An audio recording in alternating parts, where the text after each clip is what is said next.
Well, my name is Zaire. People call me Z. Some people call me Damie. That's kind of what I go by. My pronouns are he, him. I'm cisgender.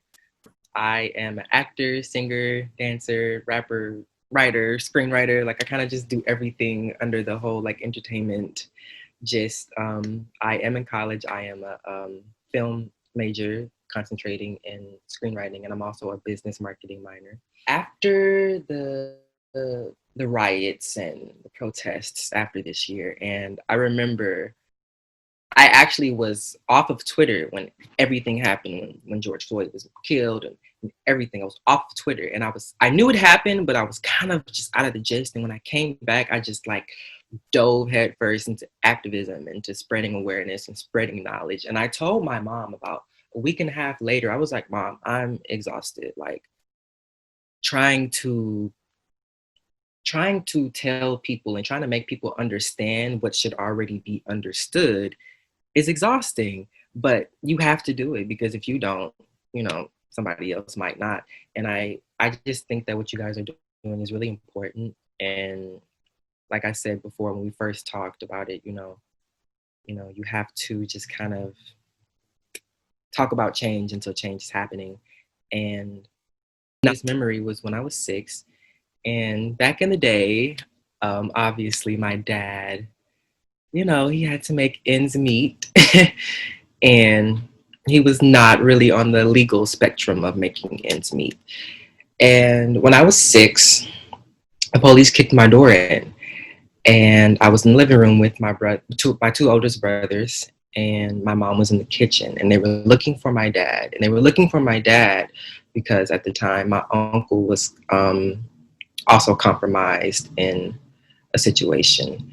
And turned out that my dad actually was not involved in what was going on with my uncle, but it was a very alarming thing to just kind of see these, white police officers kick your door in and take your dad away for no reason and with no explanation. I didn't really understand what happened until I was like 15, 16, because my dad didn't really want to break it down to me. In 2012, my nephew went missing for a day. And it's not a really intense situation with the police, but I do recall that they were just not that persistent with looking for him. They were not putting a lot of energy and time and effort into finding him. And they did not find him. His teacher actually was the one who found him about 17 hours later. Like, okay, well, what if he was white and his name was Timmy and he was blonde and he went to a private school and he wasn't on the north side where all the black people live? You know what I'm saying? Wow, like our lives aren't as important to find, especially a child it was December as well. So I'm like, he's 11, he's in the freezing cold, no one knows where he is. Why are you guys not really putting in the time and the effort and the man work to find where he is? My sister was having a really difficult time engaging with them, and they were having a less interest in following up and getting information about who or how my nephew was, especially because he's not special needs, but he has behavioral problems. So that made it even more imminent to find him, and it just was kind of like, wow, like they don't really give a crap. So last but definitely not least, when I was 17 in summer 2018, I was profiled. I was followed by a police officer with my best friends, John, David, and Josiah. Me, John, and Josiah are all black, and John drives a Mercedes truck. And I live in the Valley in Los Angeles, and he followed us from, I want to say, Woodland Hills is where we left, and that's about 12 minutes from my house. So he followed us the entire time, followed me until we got up to my apartment building, and asked us what we was doing, asking us where we were going, asking John why he was driving the car, asking us what we were up to. And that was a really, really, really scary situation. And my friend David, who is half white, he took it upon himself to kind of use his privilege and his image, I guess, and say, you're harassing my friends. What are you doing? And the police officer just blew him off and stood still and camped outside of my apartment and watched us. And I remember going to my security guard, my security officer at my building, and I was saying, hey, this police officer is just watching us and camped outside for absolutely no reason. I don't know what's going on. I don't know what he's going to do. And he literally, quite literally, told the security guard to kick rocks and keep it moving because I'm not leaving. I'm going to stay here. I think they're up to no good. And he stayed there for about another 10 minutes before I guess he got bored and left. You can literally be tagged for being Black, and it's kind of sad. So those are my few experiences with the police. When you think of the police and their tactics and their reasoning, you kind of have to think about the history of America as a whole. And when you think of the history of America as a whole, it's quite literally terrorism, you know? So it's kind of tricky to believe that the police are here to do good and treat us well and be there for us when that's not what the foundation of this country is built upon. I think that being that my family, once again, was just, you know, kind of trying to make ends meet, doing what they had to do, and it wasn't always on the legal end.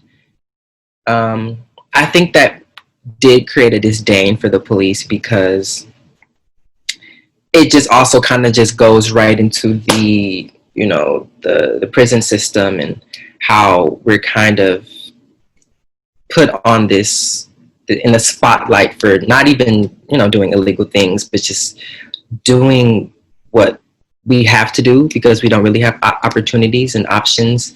So a lot of the in Milwaukee, a lot of the people growing up definitely had a disdain for the police because whether or not you were doing something illegal, whether or not you were trying to make ends meet, my dad has had his door kicked in a little bit too many times, not even just with me. So I know he will always have a certain taste in his mouth for police and policing. When he was arrested and when he went to prison, he was arrested right outside of his own house, in front of his mother, actually. Building back on my nephew, who has had a lot of legal trouble since then, and that just goes back to his lack of opportunities. You know, his mom, my sister, had him really young, and she's always had to work. She's always had to just kind of not be home. So he always kind of found himself alone, getting into things that he shouldn't get into. And he's had a lot of experiences because he's a lot of negative traumatic experiences because he was not always in the right setting, because he didn't have opportunities, because his mom didn't have opportunities. As a country, if we put more effort into helping the Black community, it would definitely cut off the segue to Black youth volatile interaction with the police as well. So I think that while I do believe that depending on the geographical location, the police definitely can have a different relationship with people of color or Black people, I believe that Black people have a bit of a sense of shared experience to where they'll always kind of have that fear in the back of their mind. And I mean, who wouldn't want to believe that, you know, we can call the police and all our troubles will be saved and we'll feel safe? But I don't really think of it as that, even though it should be, but I don't really think of it as that because I feel like the police are quite literally a representation of the history of this country and, you know, the socio-political aspect of this country as well. I hope that, you know, my generation and the generations after me don't have to get killed by police on camera and body camera or a cell phone. You know what I'm saying? I hope that, you know, doors aren't kicked in on little kids whose parents are just trying to make ends meet. I hope that, you know, if a Black child does go missing, that all the manpower in the world is put into effort for them. I hope that if, you know, police does stay around the way they are now, I really do hope that reform is mandatory and reform is not an option, but, you know, something that needs to be done and will be done. I hope that, you know, they are I'm very odd about, the gun safety with when it comes to police, but I would love for them not to have guns. There are various means of physical interception to detain someone if need be. A lot of these people are getting into law enforcement for all the wrong reasons. So, if you're gonna be in law enforcement, be in it for the right reasons. Be in it to protect people, not to enforce what you believe. It's not about what you believe, because at the end of the day, people are gonna look different. People are gonna feel different. People are gonna act different. People are going to have different illnesses and illnesses and life stories and experiences with other people that will always affect your interaction with them. So there should just be a more critical, serious background when it comes to getting in law enforcement as well. I think they need more training with, mentally ill people as well. I just think there's so many things that could be done, that need to be done, and that should be done. Even if, law enforcement were to stay around to the same capacity that they are, that could help in just making people feel safe, because they're here to protect us and they're not doing that.